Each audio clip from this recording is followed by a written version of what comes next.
Au pied de l'Alborz enneigé, 13 millions d'habitants. Chaque jour, Téhéran s'éloigne un peu plus de son image de mégapole asphyxiée. La capitale iranienne est devenue un vaste chantier. Nouvelles lignes de bus et des autoroutes 4 voies jusqu'au cœur de la cité. Depuis longtemps, les Iraniens ne remarquent plus les artisans de cette mutation urbaine. Ils vivent dans des baraquements, travaillent jour et nuit. Les plus jeunes ont tout juste 13 ans, les plus âgés la quarantaine. Tous sont afghans. Les gars, faut descendre travailler, c'est l'heure. Discutez pas, faut y aller. Ramzoun est né en Iran. Il a 25 ans. Ses parents ont fui l'Afghanistan au moment de l'intervention soviétique. Il vit avec un titre de séjour provisoire.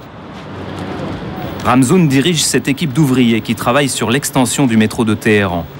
Son ami Moussa a quitté l'Afghanistan à la mort de son père. Il a laissé derrière lui sa femme et ses 2 enfants. Leur chantier, les ouvriers l'appellent le trou.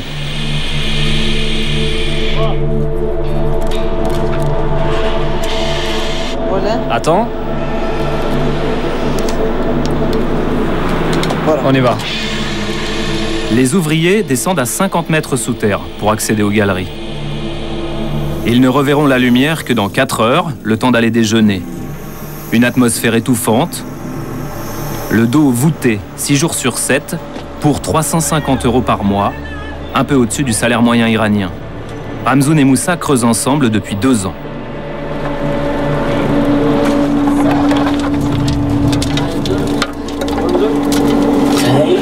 Attends, recule-le un peu là.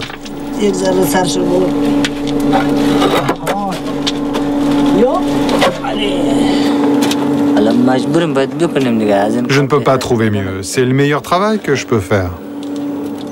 C'est pour ma famille, pour moi et pour mes enfants. Il n'y a que des Afghans qui travaillent ici. Seuls les Afghans travaillent dans le trou. Les Iraniens ne font pas ce travail. Pourquoi? C'est un travail très dur. Il y en a un qui travaille dans mon équipe. Il est venu se plaindre qu'il avait mal au bras. Du coup, il a été dispensé de travailler. Un Iranien? Oui, un Iranien. Et s'il avait été Afghan? Les Afghans, non. Ils descendent le matin et remontent le soir. À coups de pioche et de marteau-piqueur, les Afghans labourent les entrailles de Téhéran. Ils transpirent beaucoup, se reposent peu et prennent des risques tous les jours. Allez, encore un peu. Vas-y, vas-y. À Paris comme à Téhéran, les immigrés construisent la ville dans l'indifférence. C'est la rengaine universelle des sociétés qui s'enrichissent.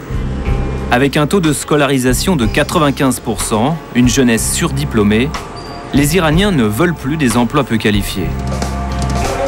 Malgré une politique sévère envers les immigrés, les Afghans viennent en masse tenter leur chance. 1 million, au moins, selon les chiffres officiels. Réputé sérieux, discret, travailleur, l'Afghan est un peu l'ouvrier idéal, qui ne coûte pas cher aux employeurs. Pas d'assurance, pas de retraite, pas de revendications salariales. Sur les chantiers, la plupart des Afghans sont sans papier. Des clandestins devenus indispensables à l'économie du pays. Nous sommes dans le nord de Téhéran. Ici, le marché de l'immobilier est en plein boom. Les prix flambent, 7 000 € le mètre carré. Les immeubles de luxe fleurissent un peu partout sur les hauteurs de la ville. Voilà mes carleurs. Ils travaillent à Téhéran depuis 10 ans. En Afghanistan, la situation est trop violente. Il n'y avait pas de travail, alors on est venu en Iran. Et vous êtes content ici? Oui, très. Rolam est l'un des rares ouvriers à avoir emmené sa femme et ses enfants ici. Pas question de retourner en Afghanistan. C'est la guerre. La guerre de l'Amérique. L'Amérique et l'Afghanistan. Ici, notre vie est meilleure qu'en Afghanistan. On compte une 50aine d'Afghans parmi la centaine d'ouvriers qui construisent cette tour.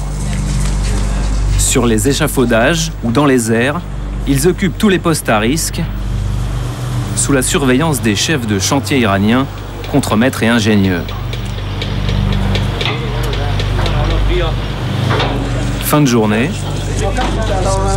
Les travailleurs iraniens rentrent à la maison. Au revoir, à demain.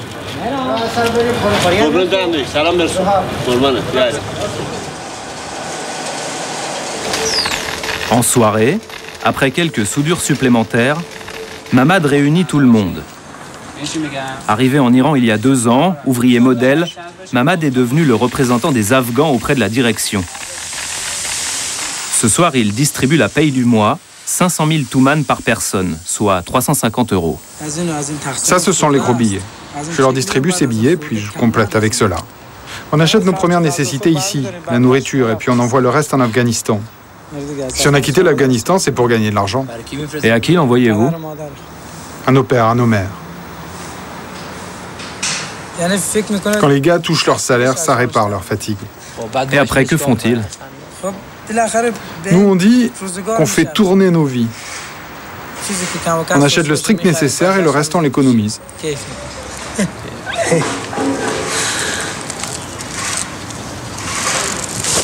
Entre la vie professionnelle et la vie privée, il n'y a que quelques mètres. Bientôt, ce parking abritera les voitures de la bourgeoisie iranienne. Pour l'instant, il sert de dortoir aux Afghans. Après le repas, les hommes se détendent. Malgré leurs conditions de vie précaires, la fatigue semble relative par rapport au chaos qu'ils ont laissé derrière eux. Pourquoi êtes-vous venu? Parce que j'étais fatigué de la guerre. La nuit, il y a les hélicoptères. Nous ne sommes jamais en sécurité. Il n'y a pas de tranquillité en Afghanistan. C'est mieux depuis que les Américains sont là? C'est devenu pire. Pourquoi? Parce que les Américains se mêlent de notre religion. Ils se mêlent de tout. On ne sait pas ce qu'on va faire après ce chantier, c'est le destin. Mais on espère rentrer chez nous. On espère que la situation va s'améliorer. Que ces chiens de talibans sortent du pays d'ici 2 ans. Que les talibans s'en aillent. Et que les Américains s'en aillent. En attendant, pas question d'exil en Europe ou en Amérique. L'Iran est un pays musulman, proche, en paix. On y parle la même langue, le persan. On y trouve du travail. Pourtant, ces dernières années, à la frontière, les conditions d'entrée se sont durcies. Avec Jafar, notre chauffeur, nous partons pour le Balouchistan, région instable du sud-est de l'Iran, le long de la frontière afghane. Ici, le gouvernement iranien interdit l'accès aux étrangers, qui risqueraient de croiser des bandits de grand chemin et des trafiquants de drogue. Pour les immigrés, avant, c'était plus facile de passer la frontière.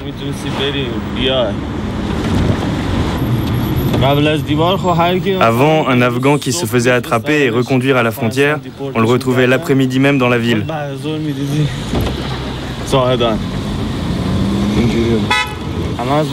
Maintenant, c'est plus pareil. C'est vraiment devenu difficile. Les policiers iraniens quadrillent la région. En cas de contrôle au bord de la route, les automobilistes préviennent ceux d'en face en dressant le doigt au-dessus de leur volant. Après une journée de voiture depuis Téhéran, nous atteignons le poste frontière de Milak.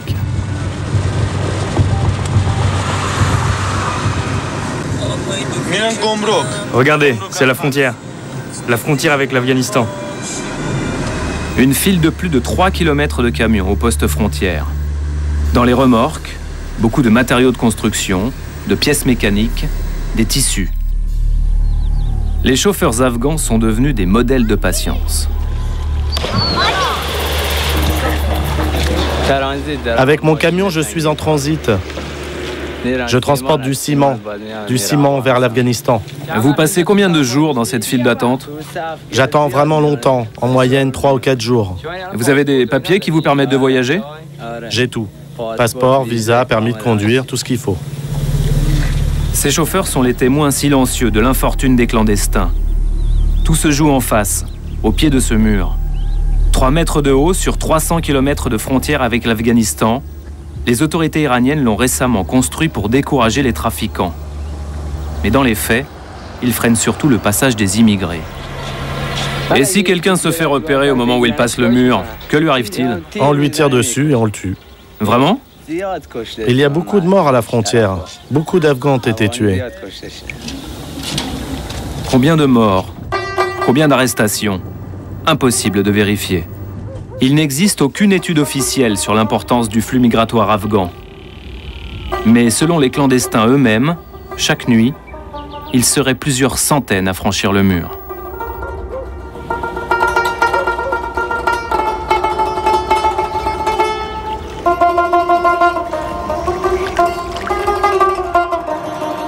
Retour à Téhéran, sur les chantiers des beaux quartiers. Issa vient d'avoir 13 ans. Originaire d'un village de la région de Mazar-e-Sharif, au nord de l'Afghanistan. Une nuit, il s'est enfui de chez lui sur les pas de son grand frère. Issa a abandonné l'école. Il a passé l'épreuve du mur il y a 10 mois. Le mur, il fait 3 mètres de haut. On n'était pas seul à passer. On était au moins 800 personnes à grimper tous en même temps. Les passeurs, ils dressent une échelle et puis on monte.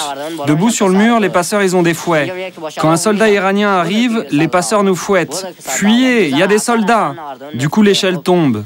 C'est impossible que 800 personnes passent par une seule échelle. Alors c'est le chaos. Pour rejoindre l'Iran illégalement, les migrants remettent environ 500 € aux passeurs. Certains se blessent, ils se cassent un bras, une jambe, mais finalement la majorité s'en tire en bonne santé. On se jette de 3 mètres de haut et puis on s'enfuit. Parfois la nuit, il y a des patrouilles de soldats. Ils tirent sur les clandestins qui courent. Il y en a qui sont morts. C'est vraiment dur. Du coup, quand vous arrivez à Téhéran, vous ne voulez plus rentrer au pays tellement vous savez que le chemin du retour est périlleux. Vous souffrez énormément sur la route. Mais 1 an, 2 ans plus tard, votre famille vous manque. Et vous savez qu'une fois riche, vous les retrouverez. Vendredi, unique jour de repos pour Issa et ses amis. De temps à autre, les jeunes Afghans cèdent aux tentations commerciales du bazar de Tajrish.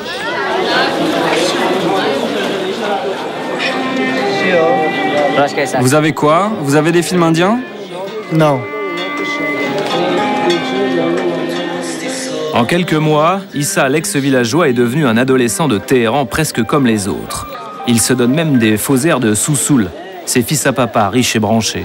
On oublierait presque qu'il est un sans-papier afghan. Face aux commerçants, il refuse de s'effacer et discute, ferme. Ça vaut pas plus de 5500. Si, c'est de la très bonne qualité, ne t'inquiète pas. Partout ailleurs, c'est 5500. Comment ça ici, vous les vendez à 7500? 5500, c'est pas possible. Ok, au revoir.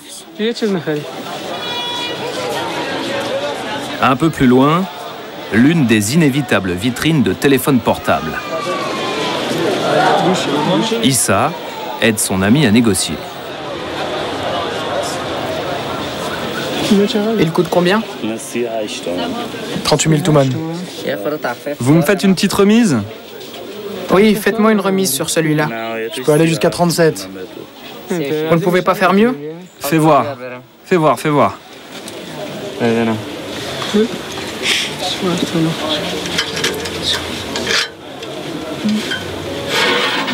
Celui-là? Oui, c'est celui-là.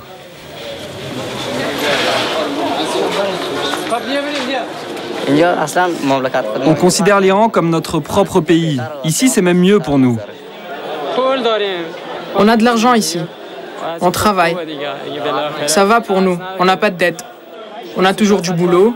Nos poches sont pleines. On gagne notre argent. Ici, tout va bien. J'ai toujours de l'argent dans les poches. On peut venir se promener au bazar. On est libre d'aller où on veut. En Afghanistan, on m'aurait dit d'aller m'occuper des moutons.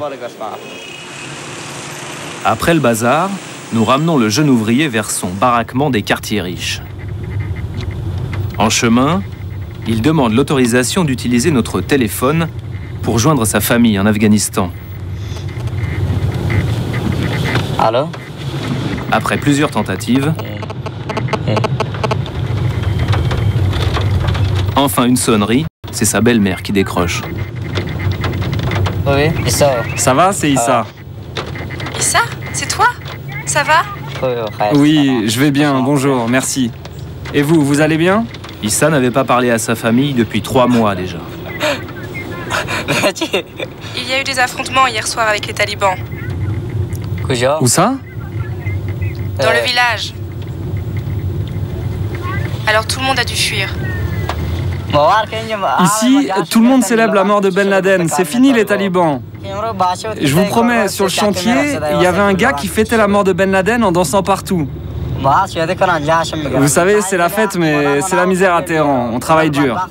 Si Ben Laden n'avait jamais existé, je serais en train de faire mes études en Afghanistan.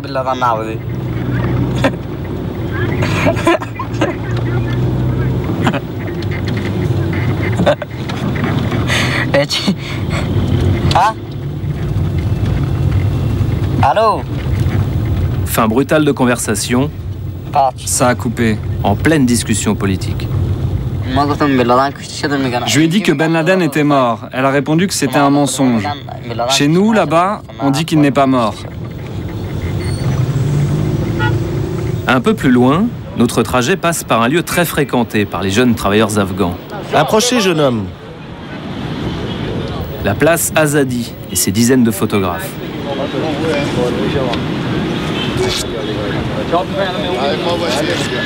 Un petit coup de peigne pour 1,50 € le portrait.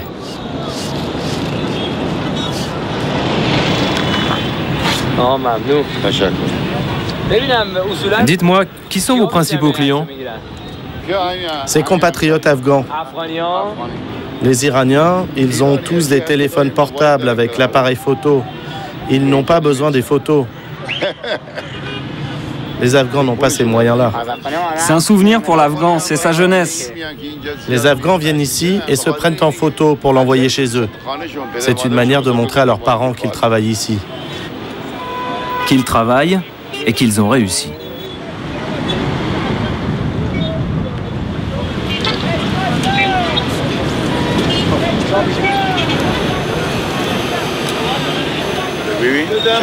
Regarde comme elle est belle. Elle est vraiment belle. Tenez, s'il vous plaît. Je vous en prie. Merci. Merci. Et voici votre monnaie.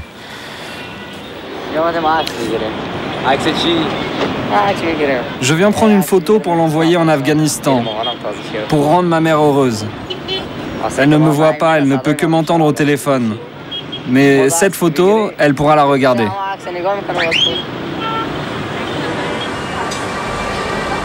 La famille, rassurée par la photo, n'entendra jamais le fracas des machines-outils sur le chantier du métro.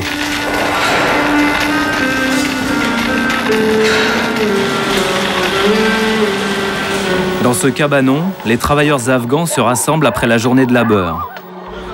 Et à 2 pas, dans un autre baraquement, moins nombreux, les ouvriers iraniens venus des provinces pauvres.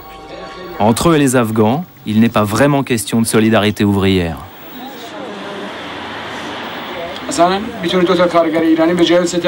Pour le prix de 2 Iraniens, un patron peut embaucher 3 Afghans.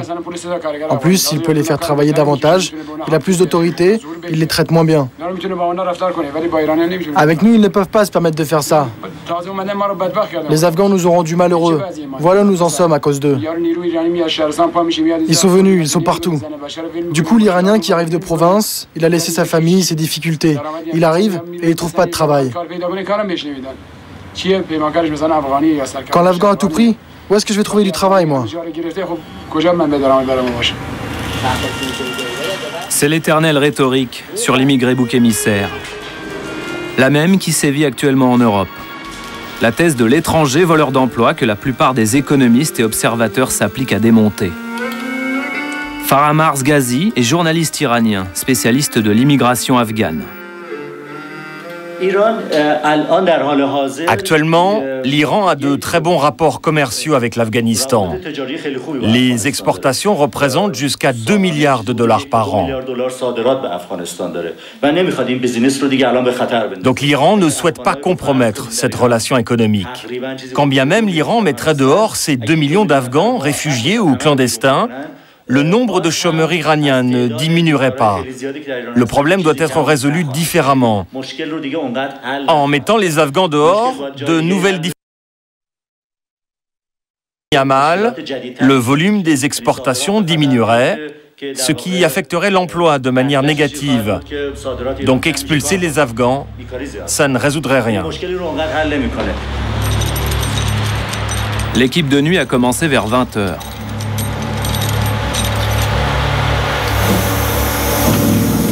Dans les entrailles de la future ligne de métro, nous retrouvons Ramzoun et Moussa.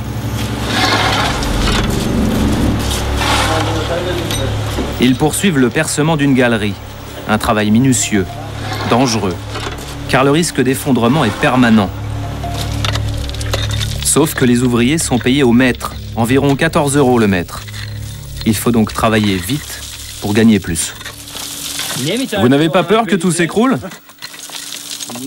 Bien sûr, j'ai peur. J'ai pas le choix. Encore maintenant, ça va, mais cet hiver, on a fait des choses plus difficiles. La terre était humide, elle était lourde.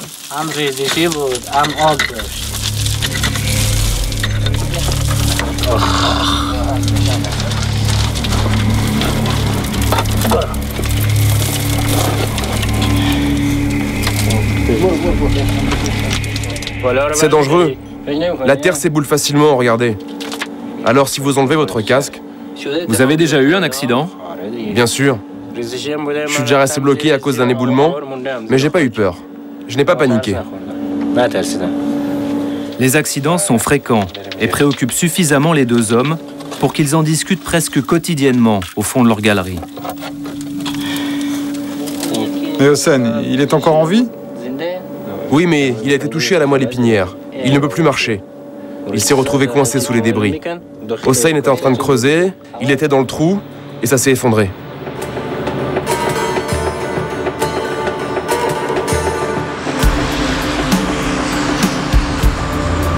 Dès qu'il a un moment, Ramzoun va rendre visite à Hossein, dans le grand sud de Téhéran, à Chabd el-Azim, un quartier populaire de la capitale iranienne. Vous pouvez vous garer, juste là.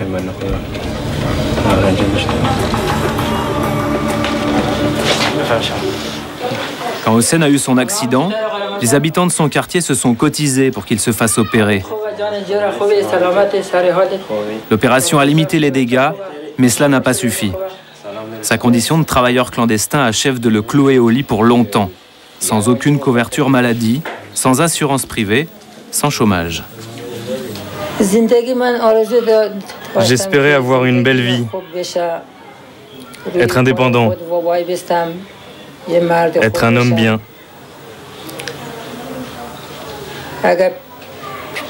être un bon père pour le fils que j'aurais pu avoir. Puis il y a eu cet accident. Les médecins disent que je vais rester comme ça au moins 5 ou 6 ans, cloué au lit. J'avais beaucoup d'espoir.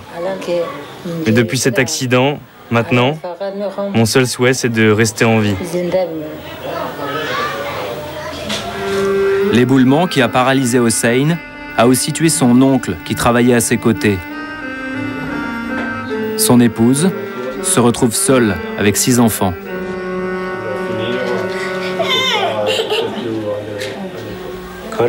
C'est un travail difficile. Tout mon corps est recouvert de bleu. Il y a eu tellement de pierres qui me sont tombées dessus que mon corps est comme déchiré. Mais bon, on est obligé. Si on ne travaille pas, on ne peut ni manger, ni payer le loyer. On ne peut rien faire.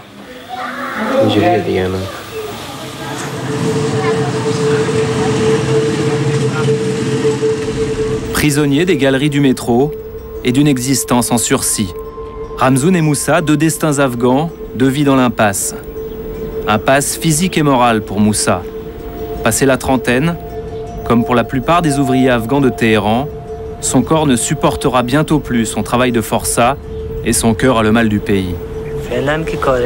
Pour l'instant, je suis un ouvrier. Si Dieu le veut, je vais retourner en Afghanistan dans ma famille. Je ne peux plus rester sans les miens plus longtemps. Il faut que je rentre.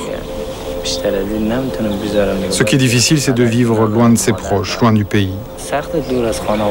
C'est très difficile.